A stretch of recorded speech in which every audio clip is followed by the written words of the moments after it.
Hello বন্ধুরা, আমি কাজল ma'am জ্ঞানজ্যোতি coaching সেন্টারের পক্ষ থেকে তোমাদের সকলকে জানাই স্বাগত। তো বন্ধুরা, আমি তোমাদের ইউনিভার্সিটির অন্তর্গত মেজর হিস্ট্রি সাবজেক্টের আজকে মেসোপটেমিয়ার অর্থনীতি সম্পর্কে আলোচনা করব। আলোচনার আগে তোমাদেরকে বলে রাখি, তোমরা যারা আমাদের কোচিং সেন্টারে এখনও যুক্ত হওনি কিংবা যুক্ত হতে চাইছো, তারা উপরে দুটি নাম্বার দেখতে পাচ্ছ, 6295916282 এবং 7076398606। এই দুটি নাম্বারের মধ্যে যে কোনো একটি নাম্বারে যোগাযোগ করে আমাদের সাথে যুক্ত হয়ে যেতে পারো। তো আজকের আলোচনার বিষয় আমি শুরু করছি। আজকের আলোচনার বিষয় মেসোপটেমিয়ার অর্থনীতি।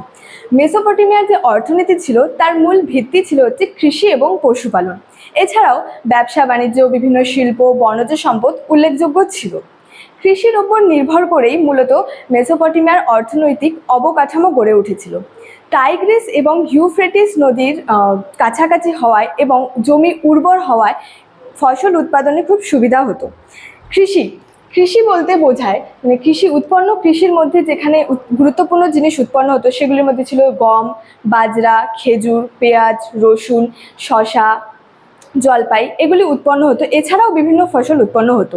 এখানকার কৃষি অর্থনীতিতে খেজুর এতটাই গুরুত্বপূর্ণ ছিল যে খেজুরকে জীবন বৃক্ষও বলা হতো। নেক্সট হচ্ছে পশুপালন। মেসোপটেমিয়ার জীবনের আরেকটি কৃষি ছাড়াও আরেকটি গুরুত্বপূর্ণ ভিত্তি ছিল পশুপালন বা গুরুত্বপূর্ণ পেশা ছিল পশুপালন। মেসোপটেমিয়ায় যে সমস্ত পশু পালিত হতো তাদের মধ্যে ছিল ভেড়া, গাধা, ঘোড়া, উট প্রভৃতির সংখ্যা বেশি ছিল। তারপরের পয়েন্টটা হচ্ছে ব্যবসা বাণিজ্য।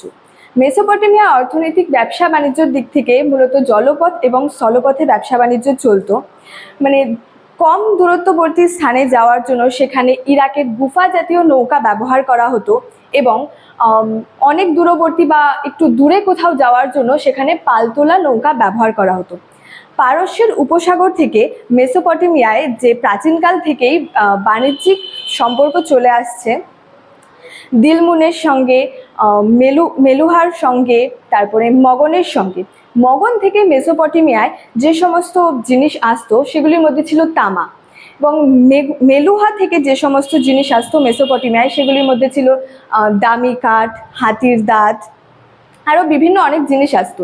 এবং দিলমুন থেকে মেসোপটেমিয়ায় যে সমস্ত জিনিস আসতো তার মধ্যে ছিল বিভিন্ন রকমের মাছ, মুক্তা প্রভৃতি। তারপরের পয়েন্টটা হচ্ছে বনজ সম্পদ। মেসোপটেমিয়ার অর্থনীতিতে বনজ সম্পদের বিশেষ গুরুত্ব ছিল।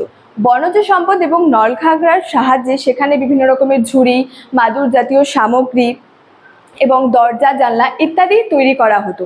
এবং এমনটাও বলা হয়েছে যে সেখানে নৌকা তৈরিতেও সম্ভবত বনজ সম্পদ ব্যবহার করা হতো।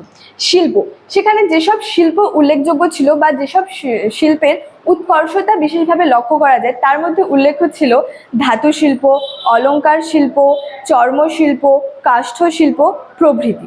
তারপরে পয়েন্টে আসছে ব্রোঞ্জ দিয়ে তৈরি সরঞ্জাম। মেসোপটেমিয়াতে মূলত ব্রোঞ্জ তৈরিতে হাপড় ব্যবহার করা হতো। ব্রোঞ্জ দিয়ে সে যুগে বিভিন্ন অস্ত্রশস্ত্র তৈরি করা হতো বা দৈনন্দিন জীবনের সরঞ্জাম তৈরি করা হতো, যেমন ছুরি, বাটালি, তীর ধনুক, এমন টাইপের অনেক কিছু, যেমন হারপুন, এই প্রভৃতি জিনিস তৈরি করা হতো। তারপরে আসছে হচ্ছে ড্যানিয়েল পটস এর Mesopotamian civilisation the material foundation গ্রন্থ থেকে জানা যায় যে মেসোপটেমিয়ায় কাষ্ঠ শিল্পের বিকাশ যথেষ্ট বিকাশ ঘটেছিল। সেই সময় কাষ্ঠ শিল্প উল্লেখযোগ্য ছিল বলে মনে করা হয়। এবং মেসোপটেমিয়ায় যে বস্ত্র তৈরি করা হতো সেগুলি সাধারণত পশম এবং সুতোর ব্যবহার করা হতো।